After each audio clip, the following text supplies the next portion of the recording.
Today நம்ம mutton biryani செய்ய போகிறோம். எப்படின்னு சொல்கிறேன். புது மெத்தட் இது. கமான். இப்போ எப்போதும் மாதிரிலாம் பட்டை கிராம்பு எல்லாம் போட்டுட்டு கடலெண்ணெய் ஊற்றிருக்கேன். அதில் போட்டு வெங்காயம் போட்டாச்சு. இப்போ நம்ம போடுறதுலாம் அதுக்கடுத்தால இப்போ புதுசாக ஜீரக சம்பாவில் பிரியாணி. அப்போ இதில் வந்து நெய் கொஞ்சம் ஊற்றிருக்கேன். இதில் கொஞ்சம் லைட்டாக ஊற்றினேன். இது எதுக்குன்னா நம்ம தண்ணியில் ஊற வச்சோம்னா அந்த தண்ணியோட அந்த பதம் தான் அந்த அரிசியில் இருக்கும். நம்ம ஆயிலோ அல்லது இப்படி நம்ம நெய்யோ போடும்போது இந்த இதில் உள்ள அந்த வளவளப்பு தன்மை அதில் இருக்கும். நம்ம அரிசி உள்ளே போடும்போது ரொம்ப அந்த சோறு ரொம்ப பதமாகி ஒரு பதத்துக்கு ஒரு அந்த மாதிரி இருக்காது. இது வந்து நல்லா வளவளன்னு பிரியாணி வந்து பார்க்குறதுக்கும் சாப்பிட்றதுக்கும் ரொம்ப நல்லா இருக்கும். அது போட்டுட்டு மிக்ஸ் பண்ணி விட்டுவிடணும். போட்டுட்டு ஊற வச்சிடணும். கொஞ்சம் இது வேர்ல்டுலேயே நான் தான் ஃபஸ்ட்டு செய்வேன்னு நினைக்கிறேன். இதுக்கு முன்னாடி யாரும் பண்ணதில்லை.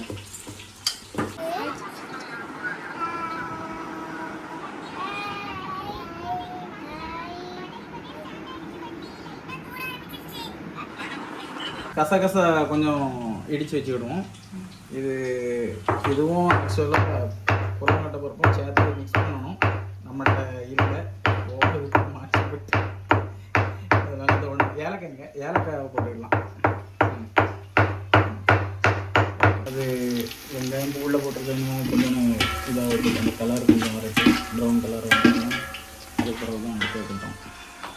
அது வேறு இதை வச்சு கொஞ்சம் அசந்தாலும் கறியும் போல. அதான் இப்போ பிரச்சனை. புதுசாக ட்ரை பண்ணுறோம். எல்லாமே ஹேண்ட்மேடு. தை மசாலா எல்லாமே அந்த பட்டை கிராம்பு ஜீரகம் நல்ல மிளகு கொத்தமல்லி எல்லாம் போட்டிருக்கு. ஆனால் இதை இன்னும் கொஞ்சம் அரைக்கணும். அரைச்ச ஆள் இந்த மாடலில் அரைச்சிருக்கு. இதை நான் பார்க்கல, இப்போ தான் பார்க்கேன். இது நல்ல பவுடராக அரைக்கணும். அசிஸ்டண்ட்டு சரியாக இருந்தால் தான் பிரியாணி வரும். அசிஸ்டண்ட்டை நம்பி நீங்கள் பிரியாணி எப்போதும் வைக்கக்கூடாது. அசிஸ்டண்ட்டு வேலையை பார்த்தீங்கன்னா இப்படி கரமுறை வச்சுக்கிறது நல்ல நேரம் பார்த்தேன். இல்லைன்னா பிரியாணி டொமேட்டோ ரைஸ் ஆக்கிடுவோம்.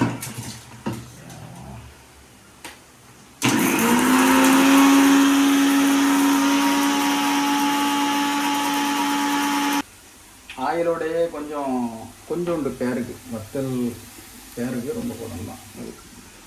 அப்புறம் கொஞ்சமாக போடுவோம். ஏன்னா நமக்கு மிளகால தான் நமக்கு உரைக்கு ஏறணும். நல்லா எண்ணெய் கொஞ்சம் நல்லா டார்க்காக வரும் பிரியாணி. இப்போ கொஞ்சம் போடுவேன். மட்டன் போட்ட பிறகு ரெண்டுங்க. அதுக்கடுத்தால எனக்கு கொஞ்சோண்டு வச்சுருக்கேன். இது வந்து அடுத்து மட்டன் போட்ட பிறகு. ஏன்னா மட்டனில் கொஞ்சம் அந்த கவுச்சா உடம்பு அது அந்த ஸ்மெல்லு மட்டனோட ஸ்மெல்லு வந்து கூடாதுங்கிறது வந்து அதுக்கு பிறகு அந்த மட்டனுக்கு மேலே கொஞ்சம் வந்து போடும். இப்போ இதை போட்டு கொஞ்சம் நல்லா தக்காளி இப்போ நம்ம ஃபுல்லாக போட்டுருந்தோம். இப்போ கொஞ்சம் தக்காளி கொஞ்சோண்டு தக்காளி மட்டும் வச்சுருப்பேன். இது வந்து எதுக்குன்னா இது ரைஸ் போட்ட பிறகு போடுவேன். கொஞ்சம் மசாலா இருக்குது கண்டிப்பாக. முதல்ல போட்டோம்னா மசாலா இருக்காது. அதுக்காக பிரியாணியே அப்போ செய்யண்டாமா? உங்களுக்கு எப்போதும் இந்த டாய்ஸ் இதான் பார்த்துட்டே இருக்கணும்.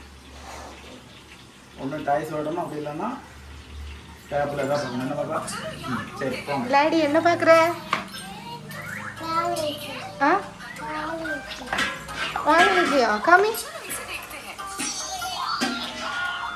தக்காளி போட்ட பிறகு நம்ம கொஞ்சம் தயிர் கொஞ்சம் தயிர் போட்டிருக்கேன். நம்ம கையளவு தான் இல்லாமல் அதுக்கு பிறகு கொஞ்சம் மிளகா கொத்தமல்லி புதினா எல்லாம் சேர்த்து போட்டுருக்கு.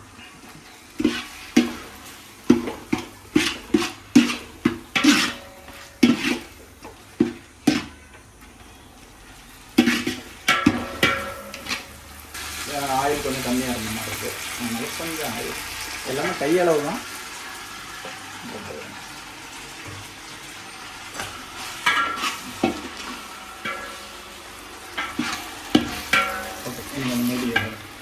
சரி, கொஞ்ச நேரம்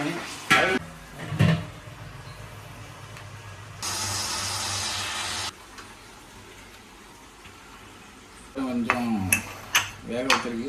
இது கேஸ் சரி இல்லாததுனால, அல்லது எனக்கு இப்படி பண்ண பிடிக்காது. போட்டாச்சு. மிச்சம் வச்சுருக்கேன். மறுபடியும் இப்போ மட்டனுக்கு மேலே நான் இப்போ இதை போடுறேன். ஏன்னா நம்ம ஆல்ரெடி குக்கரில் வச்சதுனால அது வெந்திருக்கும். ஆனால் உள்ளே வந்து எந்த மசாலாவும் இறங்கி இருக்காது. இப்போ நம்ம போடலைன்னா மசாலா எதுவுமே ரொம்ப இறங்காது. இஞ்சி பூண்டு வந்து உள்ளே நல்லா பிடிக்கும். நல்லா போட்டுருக்கு.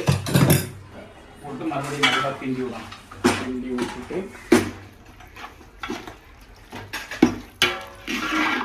மறுபடி இஞ்சி பூண்டு போட்டிருக்கோம்.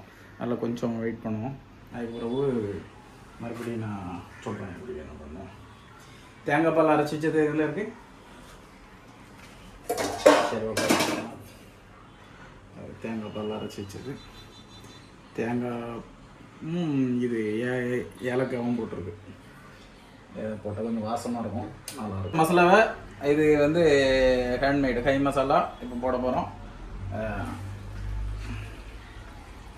ரொம்ப போட்டாலும் ஒரு மாதிரி இருக்கும்.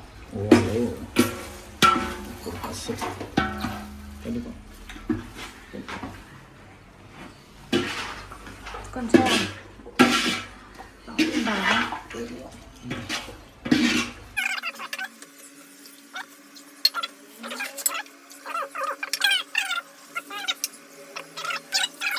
இருக்கும். இதில் ஏற்கனவே உப்பு இருந்ததுனால உப்பு பார்த்துட்டு தான் உப்பு போடணும். ஏற்கனவே உப்பு போட்டோம் தானே, நல்லா உப்பு போட்டுருவோம். மறுபடி இப்போ என்ன பண்ண போகிறோம்னா, இப்போ ஏற்கனவே இது எல்லாமே மறுபடி இப்போ மிச்சதை போடுறேன். இது ஏன் இப்போ போடுதோம்னா, ஃபஸ்ட்டு உள்ளது எல்லாமே மசாலா எல்லாமே கரைஞ்சிடும். இப்போ நமக்கு பிரியாணி அடிக்கும் போது மசாலா இருக்காது, மசாலா கம்மியாயிடும். அப்போ இதை திரும்ப போடும்போது இந்த மசாலா வந்து இன்னும் நமக்கு சாப்பிடும்போது நிறைய இருக்கும். அதனால் இப்போ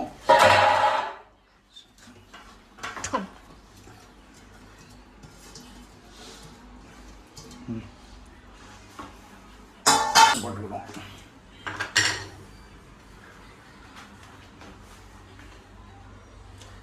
கொஞ்சம் வத்தல் பொடி நிறைய போட்ட மாதிரி இருக்கு. நான் இப்போது ரெகுலராக வைக்கிறதுனால எனக்கு அந்த அளவு பிடிப்படுது. இல்லைன்னா இதில் அளந்து போடணும். அளந்து போட்டால் தான் நான் கரெக்டாக வரும். இப்போது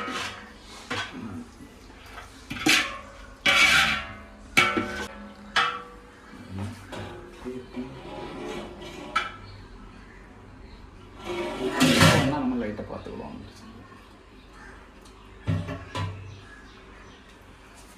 உப்பு கொஞ்சம் போடணும். உப்பு உரைப்பு கொஞ்சம் ஓகே. கொஞ்சம் இன்னும் ஒரு மிளகா கொஞ்சம் போடும்போது போட்டோம்னா இன்னும் கொஞ்சம் நல்லாயிருக்கும். அந்த பிரியாணி அரிசி போடும்போது அந்த அரிசி கூட இந்த மிளகாவும் உள்ளே போய் அது ஒரு ஃப்ளேவர் கொடுக்கும். அதனால் ஒரு 2 மிளகா நம்ம அரிசி போடும்போது போட்டுருவோம். ஓகே, இது 5 நிமிஷம் கழித்து பார்ப்போம். மறந்துட்டு கொத்தமல்லி கொஞ்சம் நம்ம போடணும். அது கொத்தமல்லி நிறைய பேர் போட மாட்டாங்க, ஆனால் போட்டால் அதில் ஒரு டேஸ்ட்டு தனியாக இருக்கும். நம்ம அரைக்கும் போதும் கொத்தமல்லி போட்டிருந்து அதுக்கு பிறகு இப்போ கொஞ்சம் போட்டிருக்கோம். மல்லித்தூள், கொத்தமல்லி தானே, மல்லித்தூள், மல்லித்தூள், குழம்பு மசாலா. குழம்பு மசாலா இல்லை, இப்போ அது தனியாக அரைச்சி குழம்பு மசாலானா வேறு எல்லாரும் மாற்றி போட்டுட்டு அது பிரியாணி மாரி வேறு இது கூட்டாஞ்சோறு மாதிரி ஆயிரும். சொல்லும் போது கரெக்டாக சொல்லணும், யாரையும் கன்ஃபியூஸ் பண்ணக்கூடாது. சரி, அதை நம்ம திறந்து பார்ப்போம் என்ன ஸ்டேட்டஸ். ஓகே, ரொம்ப நேரம் விட்டோம்னா அடியில் பிடிக்க ஆரம்பிக்கும். நல்லா பார்ப்போம் திறந்து. இப்போ அரிசியை போட போகிறோம். நம்ம நெய் போட்டு இதை ஊற வச்சதை போட போகிறோம். இது இந்தியாவிலே இல்லை உலகத்திலே நம்ம தான் ஃபஸ்ட்டு இதை பண்ணுறோம். எப்படி வருதுன்னு பார்ப்போம். ஃபைனல் அவுட்புட் எப்படி இருக்குன்னு பார்ப்பேன் ஆக்சுவலி. ஓகே சரிதானா? சரிதான்.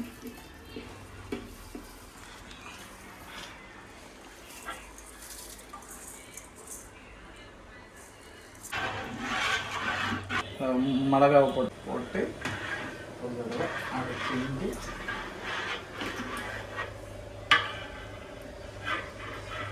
உப்பு வந்து பத்து அரிசியில் உப்பு போய் ஆட் ஆகும். அதில் போய் இதாகும்போது அந்த அரிசி வேக அந்த உப்பும் அது கூட போய் இருக்கும். அப்போ அந்த உப்பு போகும்போது இந்த சாறு எல்லாமே அந்த ஒவ்வொரு அரிசிக்குள்ளேயும் போகும். புரியுதா? இது ஒரு ட்ரிக்கு. ஓப்பன் பண்ணி பார்ப்போம். தலையில கை கூட